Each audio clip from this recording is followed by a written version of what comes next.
Le 7 juin, retenez bien cette date. On ressort son maillot de l'équipe de France pour être tous derrière les Bleus avec un E à la fin. La Coupe du Monde féminine de foot, c'est en France et c'est évidemment sur les antennes de TF1. On vous explique tout. Regardez. La Coupe du Monde féminine de la FIFA, c'est à partir du 7 juin en France et sur TF1.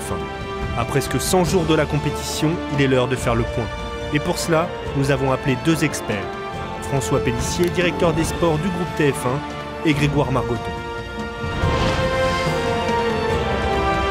Parce qu'il est en France, parce qu'il va être sur tout le territoire français, parce que c'est l'équipe de France, parce que c'est une équipe qui est dans les 5 meilleurs du monde, donc qui potentiellement peut gagner cette Coupe du Monde, parce que ce serait une première étoile pour elle, et parce que je pense que pour avoir vécu ce qui s'est passé avec le handball féminin par rapport au handball masculin sur les antennes de TF1, c'est très rapidement énorme.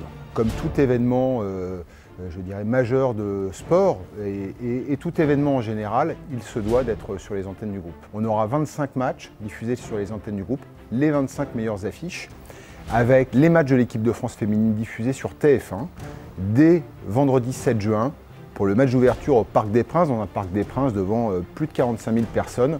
On aura un certain nombre de matchs évidemment sur les antennes de TMC et puis un dispositif de magazines, des images du jour, à la fois sur TF1, sur TMC et puis une offre digitale très forte. On aura la quotidienne de téléfoot qui sera aussi rediffusée sur TFX.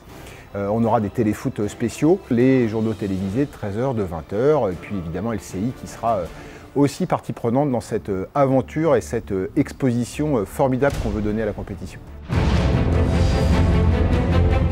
Cette équipe de France, c'est la 3e au classement FIFA, donc c'est une des meilleures équipes du monde.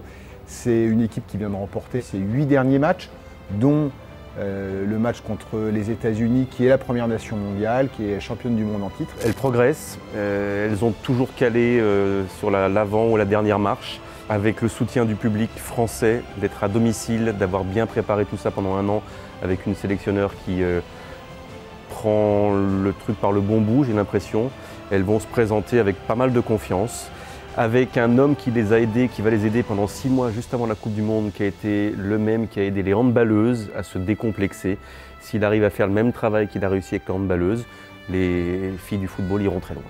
Et puis à la tête de cette équipe, une coach, elle aussi très expérimentée, Corinne Diacre, qui a vécu l'équipe de France comme joueuse, qui a vécu l'équipe de France comme entraîneur adjoint pendant de nombreuses années et qui a vécu une demi-finale de Coupe du Monde. Amandine Henry, qui est capitaine de cette équipe de France, est vraiment un symbole de cette équipe. Elle a joué aux États-Unis, elle est de retour en France. Il y a les joueuses donc du Paris Saint-Germain, les joueuses de l'Olympique Lyonnais qui gagnent Ligue des Champions après Ligue des Champions. Il y a des plus anciennes comme Gaëtane Tinet, il y a des toutes jeunes avec ma chouchou qui s'appelle Delphine Cascarino. Mais Marie-Antoinette Catoto, que le grand public ne connaît pas encore, qui n'a que 20 ans, qui est la buteuse, il va falloir que je travaille ça d'ici le mois de juin, du Paris Saint-Germain, peut être un peu, j'aime pas trop les comparaisons faciles avec les hommes, mais la Kylian Mbappé de cette Coupe du Monde, la grande révélation, parce qu'elle a beaucoup de talent et qu'elle marque beaucoup de buts.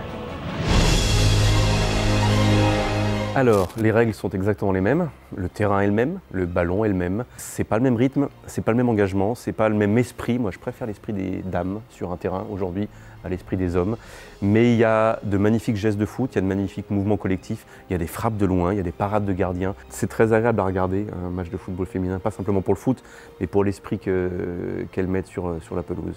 Le sport féminin connaît une croissance forte et je suis convaincu qu'en juin 2019, il y aura plusieurs millions de personnes qui seront derrière l'équipe de France féminine pour suivre cette compétition. Je pense que le grand public se mobilise un peu au dernier moment et très fortement pour n'importe quel sport si c'est du haut niveau et si les Bleus, le maillot bleu a une chance d'aller loin et de gagner.